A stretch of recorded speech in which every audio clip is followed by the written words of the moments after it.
ሴራ ብልጽግና ስዒቡ መንግስት ትግራይ ናይ ባዕሉ ስጉምቲ ከምዝ ጀመረ ተሓቢሮም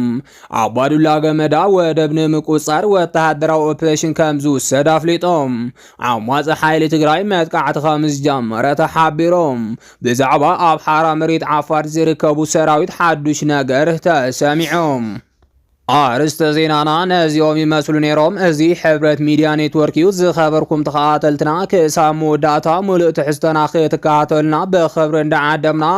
ሕዚ ድማ ናብ ዋና ዝርዝር ዜናና ክንሓልፍ ሴራ ብልጽግና ስዒቡ መንግስቲ ትግራይ ናይ ባዕሉ ስጉምቲ ከም ዝጀመረ ተሓቢሮም ኣብዚ ሕዚ እዋን ደገፍቲ ሕወሓት እውን ናይ አዲስ አበባ ጉዕዞ ዕውት ከም ዝነበረ እናገለጹ ይርከቦም ኣብይ አሕመድ ምስሉ ሕወሓት ዘተ ኣየድልየና ብምባል መስን ኣማኑኤል ኣሰፋን ተኽላይ ገብረ መድህንን ተሓሲቡ ዝነበረ ትልሚ ዘተ ከም ዝሰርዝ ይፍለጥ እዮም ኣብይ አሕመድ ምስ ጀነራል ወዲ ወረደ ጥራሕ ከም ዝተዛተየ ፍልፍላት 4 ኪሎ ዝሕብሩ እንትኸውን እና ኣማኑኤል ኣሰፋን ተኽላይ ገብረ መድህንን ዝርከበሉ ልኡኽ ትግራይ ግን ምስ ተወከልቲ ዓለም ለኸ ትካላት ከም ዘተዩ ተፈሊጡ ዘሎም ኣብይ አሕመድን ጀነራል ወዲ ወረደን ዝተስማዕምዕሉ ጉዳይ ብትኽክል ዘይፍለጥ ብምስጢር ተተሓዘን እኳ እንተኾነም ደገፍቲ ሕወሓት ግን ኣብይ አሕመድ ተመዛበልቲ ናብ መረበቶም ክምልስ ኣፍልጦ ሕወሓት ክምልስን ሕወሓት ኣብ ዝቕፅል መረፃ ክትሳተፍን ተስማዕሚዑ ዝብሉን ካልኦት ሓሳባትን እናልዓሉን ዓብዪ ብስራት ከም ዝኾነ እናገለጹን ይርከቦም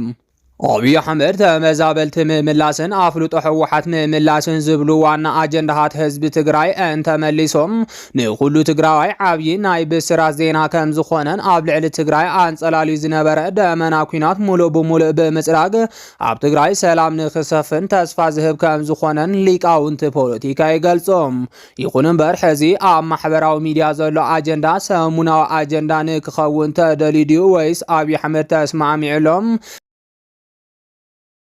ኣብይ አሕመድ ዝተስማዕምዐ ምዃኑስ መንዩ መረጋገፂ ሂቡ ምክንያት እቲ ዘተ ኣብ መንጎ ጀነራል ወዲ ወረደን ኣብይ አሕመድን ዝተገበረ ዘተ ስለ ዝኾነ እቲ ስምምዕነት ዝፈልጥዎ ንሳቶም ጥራሕ ከም ዝኾኑ ይፍለጥ እዮም ካብዚ ብተወሳኺ ኣብይ አሕመድ ብሓቂ ተስማዕሚዑ እንተዝኸውንስ ዘረባ ኣብይ አሕመድ ከመይ ተኣሚኑስ ዓብዪ አጀንዳ ኮይኖም ምክንያቱ ኣብይ አሕመድ ውዕሊ ፕሪቶሪያ ወሲኹ ካልኦት ብዙሓት ቀንዲ ፀገማት ህዝቢ ትግራይ ዝኾኑ ጉዳያት ፈትሖም የንተበለኳም ቃል ዝኣተዎ ከም ዘይፍጽም ይፍለጥ ዝብሉን ካልኦት ሓሳባትን እናተዋሃቡ ይርከቦም ስለዚ ድማ ትማሊ ጀነራል ወዲ ወረደ ናይ ብልጽግና ተለኣኺዩ እናበልካ ጸኒሕኻም ጀነራል ወዲ ወረደ ዝሃቦ ቃል ሰሚዕኻን ብሃንደበት ኣብይ አሕመድ ኣብ ልዕሊ ህዝቢ ትግራይ ዝሓዞ ሴራ ረሲዖም ህዝቢ ትግራይን ሕወሓትን ንምኽሓስ ወሲኑ ኢልካ ብሓደ ግዜ ምእማይ ናይ ጥዕና ድዩ ክብሉ ምሁራት ይሓቶም ስለዚ ድማ ጽቡቕ ምምናይ ጽቡቕ እኳ እንተኾነ ንግሆ ዝተናገሮም ምሸት ዘይደግም ኣብይ አሕመድ ኣሚንካ ምዘነጋዕ ግን ባዕልኻ ምትላል ክብሉ እቶም ምሁራት ወሲኾም ገሊፆም እዚ ከምዚ ኢሉ እናሃለወ ደገፍቲ ሕወሓት ከምዚ ኢሎም እናጸብጸቡ እንተሃለውካ መራሕቲ ሕወሓት ግን ቀጻሊ ስጉምቲ ንምውሳድ ኣብ ምድላው ከም ዝርከቡ ተሓቢሮም ዝርዝር እቲ ዝውሰድ ስጉምቲ ንግዚኡ ግልፂ እኳ እንተዘይኮነ ስጉምቲ ንምውሳድ ግን ትዳሎ ከም ዘላ ካብ ምስጢራዊ ፍልፍላት ዝተረኸበ ሓበሬታ የረድም አባዱላ ገመዳ ወደብ ንምቁፃር ወተሃደራዊ ኦፕሬሽን ከም ዝውሰድ አፍሊጦም ኣብ መንጎ ሕወሓትን ብልጽግናን ልዝብ ምጅማሩ ስዒቡ ስርዓት ህግደፍ ናብ ከቢድ ሓደጋ ይኣተሎ ክብሉ ተንተንቲ እናገለጹ ይርከቦም ብልጽግና ኦሮሞ ኣብ ልዕሊ ስርዓት ህግደፍ ወተሃደራዊ ስጉምቲ ብምውሳድ ዓሰብ ኣብ ውሽጢ 3 መዓልቲ ክንቋፀራ ኢና ክብል እናፈከረ ከም ዝጸንሐ ዝፍለጥ እዮም ይኹን እምበር መራሕቲ ትግራይን ኣመራርሓ ሰራዊት ትግራይን ኣብ ትሕቲ ወረርቲ ዝርከብ ግዝኣትና እንተይ ተመለሰን ሕጋውነት ሕወሓት እንተይ ተመለሰን ኣብ ጎኒ ብልጽግና ተሰሊፍና ንስርዓት ህግደፍ እንወግኣሉ ምክንያት የብልናን ክብሉ ንሕቶ ብልጽግና ሓፂር መልሲ ከም ዝሃቡ ካብ ምስጢራዊ ፍልፍላትና ዝተረኸበ ሓበሬታ የረድም ብልጽግና ኦሮሞ ካብ ትግራይ ሓገዝ እንተይ ረኸበ ኣብ ልዕሊ ስርዓት ህግደፍ ወተሃደራዊ ኦፕሬሽን ወሲዱ ከሸንፍ ከም ዘይኽእል ስለ ዝተረድኦም እቲ ኣብ ልዕሊ ኤርትራ ሓሲብዎ ዝነበረ ወተሃደራዊ ስጉምቲ ከም ዘናውሖ ክግለጽ ጸኒሖም ይኹን እምበር ብልጽግና ኦሮሞ ሓድሽ ስልቲ ሒዙ ከም ዝመጸ ተፈሊጦም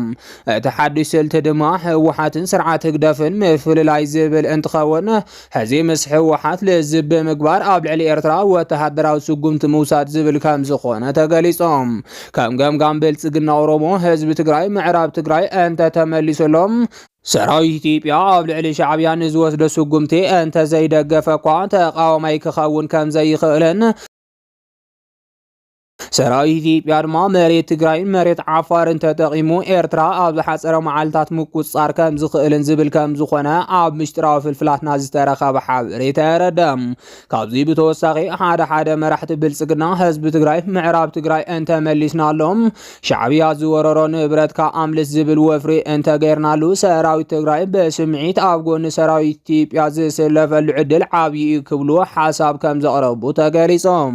ስለዚ ድማ ብልጽግና ኦሮሞ በአባዱላ ገመዳ ቢሎ ወደ ዓሰብ ምውናን ናይ ግድን እዮም ብሰላማዊ መንገዲ ዘይከኣል እንተኮይኑ እቲ ናይ መወዳእታ መማረፂ ማለት እውን ወተሃደራዊ ስጉምቲ ንምውሳድ ክንግደዲና ክብል ብቴሌቪዥን ገሊጾሎም ጀነራል ባጫ ደበሌ ዲያቆን ዳንኤል ክብረትን ዝመሃሰሉ ላዕለዎት ኣመራርሓን ኣማኸርትን ብልጽግና እውን ኢትዮጵያ ወናኒት በሪ ባሕሪ ምዃና ዘይቀርን ዝተወደአ ጉዳይን ጥራሕ እንተይኮነስ ኢትዮጵያ ኣብ ልዕሊ ኤርትራ ወተሃደራዊ ስጉምቲ ኣብ እትወስደሉ እዋን ኤርትራ ከም ሃገር ከም ዘይትቅጽል እናገለጹ ይርከቦም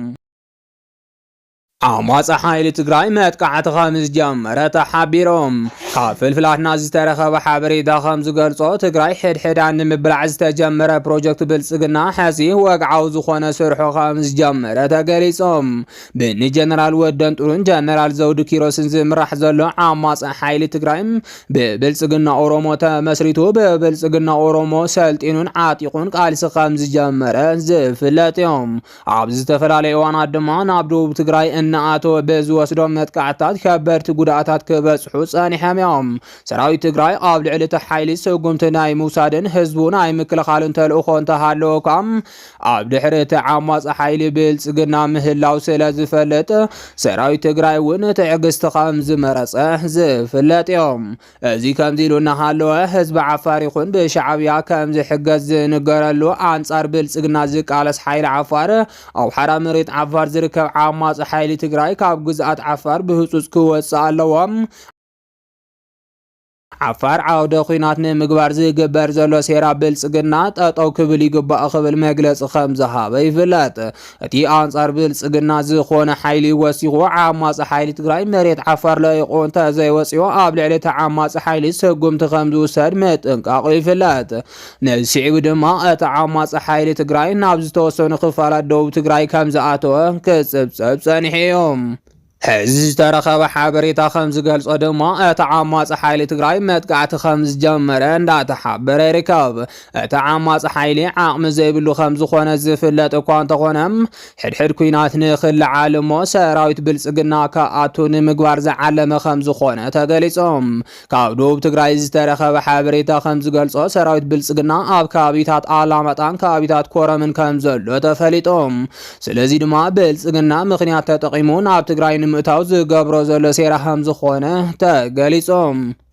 ናይ ሎሚ ዜናታትና ኣብ ዘብቂዑሎን ምክትታልኩም ነመስገን